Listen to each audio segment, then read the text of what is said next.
था तोता और एक थी मैना। दोनों एक ही पेड़ पर रहते थे। दोनों में बड़ी दोस्ती थी। जब देखो पास ही बैठे हैं, बातें हो रही हैं।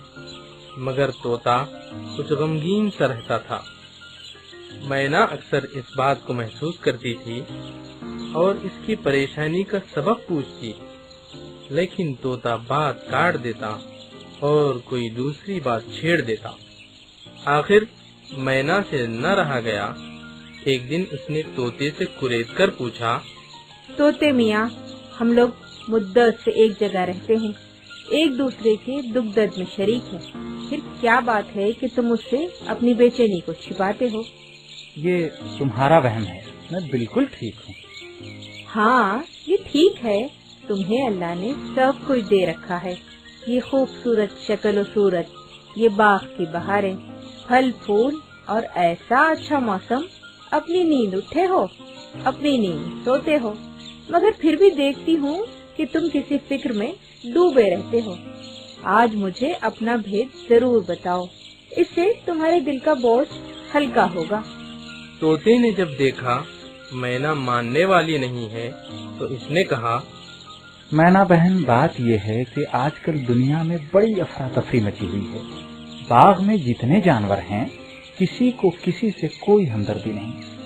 तुमने भी देखा होगा कि कौवा चिड़ियों के घोंसलों में जाकर उनके अंडे बच्चे खा जाता है।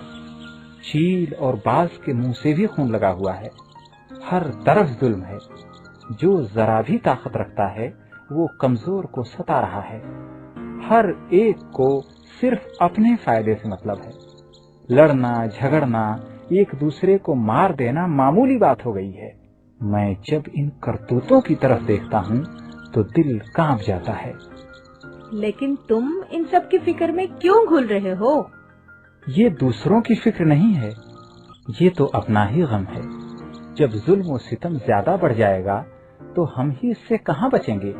किसी घर में आग लग रही हो और हम मुतमईन अपने घोंसले में बैठे रहें कि आग दूर लगी है, ये अक्लमंदी की तो निशानी नहीं।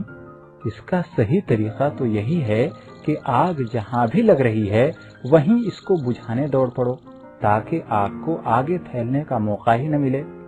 वरना ये ऐसी बुरी बला है कि दम के दम में आबादियां की आबादियां जल कर राख हो जाती हैं। अच्छा, तो अब ये बताओ कि क्या किया जाए? अगर तुम मदद करो तो बहुत कुछ किया जा सकता है। हम मिलजुल कर जानवरों के पास जाएंगे, उनको हर तरह समझाएंगे, उनको जुल्म और ज्यादती से तौबा करने और सीधी राह पर चलने की तलकीन करेंगे। मैं जरूर तुम्हारी मदद करूंगी। ये काम तो होना ही चाहिए। हकीकत में अगर बाग में ज्यादा बिगाड़ आ गया तो फिर उसकी लपेट में सभी आ जाएंगे। गेहूं के साथ घुन के पिसने की मिसाल तो मशहूर है। इसके बाद ये हुआ कि तोता और मैना ने हिम्मत करके दावत का काम शुरू किया। सब जानवरों को अमन और सुकून से रहने के फायदे और जुल्म ज्यादती के नुकसानात समझाए। खुदा ने इनके काम में बरकत दी और हर जानवर ने बुरे कामों से तौबा की। तमाम बाग का नक्शा बदल गया। हर तरफ बाहमी हमदर्दी पैदा हो गई। इस कहानी से ये सबक मिला कि जुल्म और बुराई को देखकर खामोश नहीं बैठना चाहिए, बल्कि इसको खत्म करने के लिए कोशिश करनी चाहिए।